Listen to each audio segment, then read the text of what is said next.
But I get it, and I've heard this from lots of other men, and there's a fine line between, understanding how we as women feel and what we go through. But we also have to remember that our partners are affected by this. Did you push record?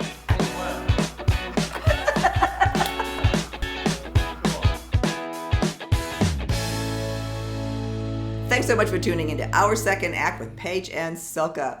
For your second act of life. Hey, Silka. Hi, Paige.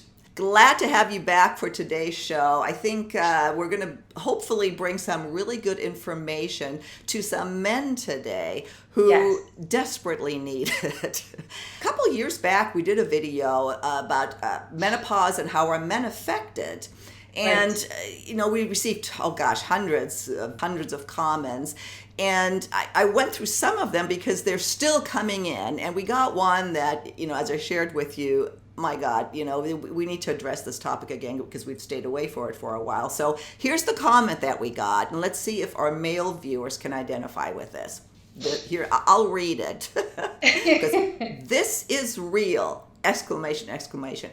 I do not know how to convince my wife to get treated with the freaking hormones. Exclamation, exclamation. Either that or I have to bring in a priest to perform an exorcism. More exclamation. There are no videos of how men should deal with menopause or can deal with menopause. Help me, please. In the last attack, I actually feared for my life. Man, this is crazy. I feel like the kid in The Shining. Help. Funny you should say that because I'm just getting hot flash right now. So this is perfect timing and I'm not kidding. Whew. It's again, I know in no way making fun of this man's comments. I think he obviously said some things in jest. But I get it, and I've heard this from lots of other men, and there's a fine line between, understanding how we as women feel and what we go through. But we also have to remember that our partners are affected by this. Paige, how do you deal with this with the people that you work with? Well, it's interesting, not only for the people that I work with, but my husband and I have been going through this too. And just like last week, he had said, are these like hot flashes and the mood swings? How long do they last? And I went, well, there was new updated research stating that menopause could last for women 60s to their 70s to their 80s. So everybody's individual, and I'm not a doctor, but it's once again, how do women cope? But more importantly for this segment, how do men cope? Because it's a really difficult thing. And I can tell you that for my patients and my husband, we've talked about there's different books that they can read about, like what goes on in a woman's body. Because what I found is if somebody understands that this is real and this is what happens, a man is a little bit more inclined to be more patient, understanding, but there also has to be more communication between both as far as what she's experiencing. And then the man needs to say what he's experiencing and how do they work together during menopause, because it is a very challenging time for both in different ways. Yeah. And there isn't a place for men, to go and to hear about this. And what I've heard also from our male audience that when they do seek it out, it's always very one-sided towards the woman and what she goes through. And I acknowledge that. I get it. And I do feel for the men that have to, put up with this. But, one of the things that we want to do is to maybe give a little bit of insight into what we feel and what does and doesn't work in terms of communicating with us at that point.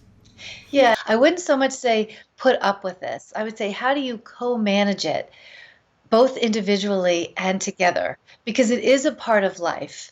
And men have their issues, we have our issues, and then we come together with both of our issues. So let's drill it down a little bit, Silka, and talk about what men can do with their wives to maybe make this a little bit more manageable for them. So Paige, what are some tips maybe that, from speaking from our perspective, from a female's perspective, that we can share with men on how to deal with this and not get their head bit off? Yeah.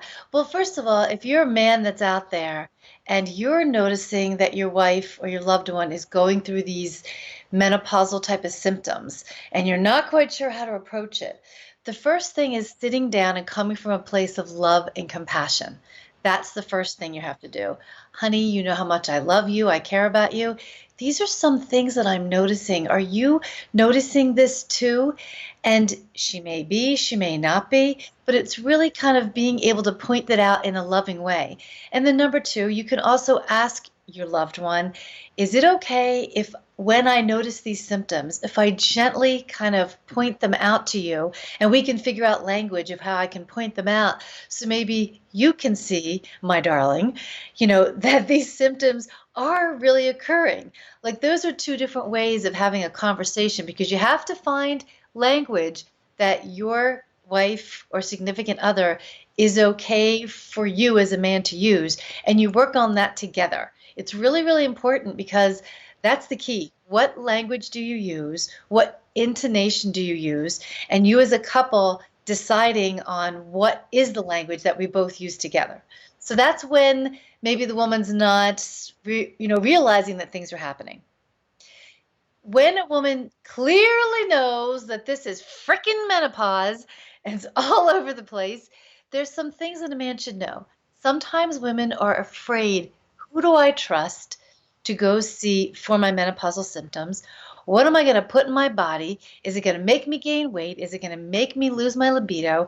Is it going to make me break out with acne?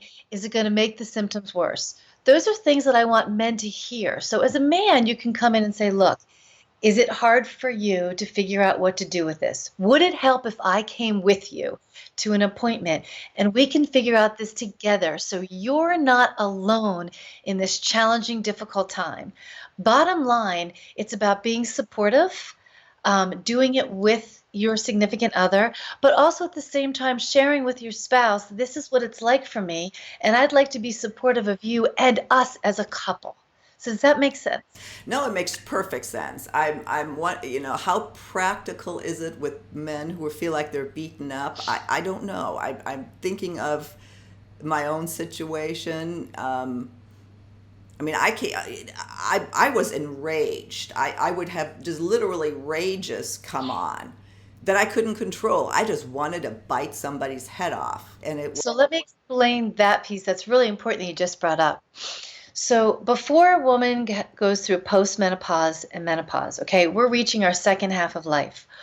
All of the stuff that we did not deal with in the first half of life with ourselves or our children or a significant other comes out in this open rage that can't be stopped because we never dealt with it. So, as a woman out there listening to this, as a man out there listening to this, these are conversations to have. So, if your significant other is raging like you had raged, one of the questions to ask when the rage is over is, were there things that you never shared with me, honey? Were there things that bothered you that are really coming out now during your second half of life? Can we talk about that? That's a huge component. Every woman that I work with says the same thing. And that's what happens. Second half of life, women rip off the mask and shit's coming out, and we don't care how we're saying it because we were holding back for so long. And maybe that's not fair to our significant other. It's a part of the growth process. But it's a really great time for healing, both individually for the woman, individually for the man, and together as the couple. Paige, you always have a way of explaining things. And that I've never heard it explained like that. And you and I have girlfriend conversations all the time. Of course, we're kind of past our menopausal rage, or at least I am. But what a great way to put that. You're right. There's something about the change in hormones. It just takes away any filter we have. That's exactly right. It takes away the filter of what we've always wanted to say, and maybe we didn't know how to say it or share it. And again, maybe for a man, it's like, well, that's insensitive. But my guess is for men, maybe they didn't get to share what they wanted to share either. It's such a complexity with relationships, but just know that you can weed through that if you're given the right verbiage, language, and we just gave you some tips on how to go about that, how to approach that. Yeah. And of course, well, for me, the the fix, of course, was hormone balancing, and I did the bioidentical Me hormone too. I'm on them therapy. right now. Yeah, which there's various ways of doing it. We've covered it in other videos. We'll be doing more to cover that. But it was just life changing, and I know there's men and women watching. I just encourage you to look into that. Let me also add with that, Sokol, because that's really important what you said. There is also a time, because I've gone through this, where you think, okay, let me try and wean off of some of this and see how I do. Because, at some point, maybe you don't want to take the hormones. And then all of a sudden, your significant other or your husband goes from things were pretty like this into and hot flashes and rages again. Just know there is that time, things are tenuous. You're trying to shift some of the hormones. Maybe you want to wean stuff off. But as women, tell your significant other, your husband, this is what you're doing. Have your husband be a part of the conversation. And men out there, there's a lot of women who say, but Paige, my husband doesn't want to be a part of the conversation.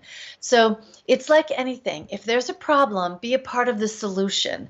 Step in, learn the verbiage, want to support, talk about some things that maybe neither one of you shared for many, many years until menopause hit.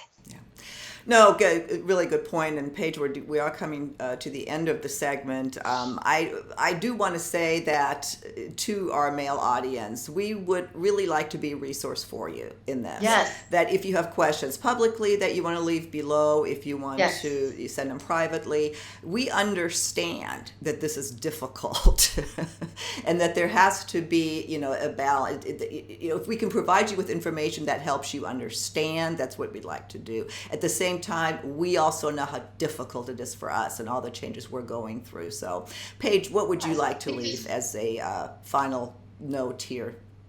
Well, because we have men in our lives, so we work with them on what's going on. So just know that, nothing ever gets fixed, or there's aren't really solutions if you're doing it in a vacuum. It's another opportunity for your relationship to come together and maybe tenuous, but it's okay. So think about this. If there are things that were never shared and it's coming out in hormonal rages, it needed to come out. So sift through it, support your significant others, both female to male, male to female, and really get down to what's the hidden agenda that no one's really talked about between the two of you, and then find out from your husband what he's been going through. But at the same time, men, you need to hear what the woman goes through as well. So it's really listening to each other, coming from a place of love and compassion, and working together for a solution, and patience, patience, patience. Thank you, Paige. As always, great, great points. We'll be linking to some other resources and videos that we've previously done that might help you. And we'll see you next time on Our Second Act with Paige and Silka. For your second active life. Bye-bye.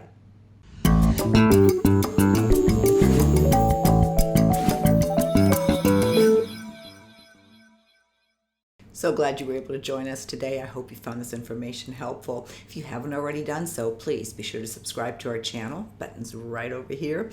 And for more information about living your life to the fullest after 50, please visit our website, secondact.tv. Thank you.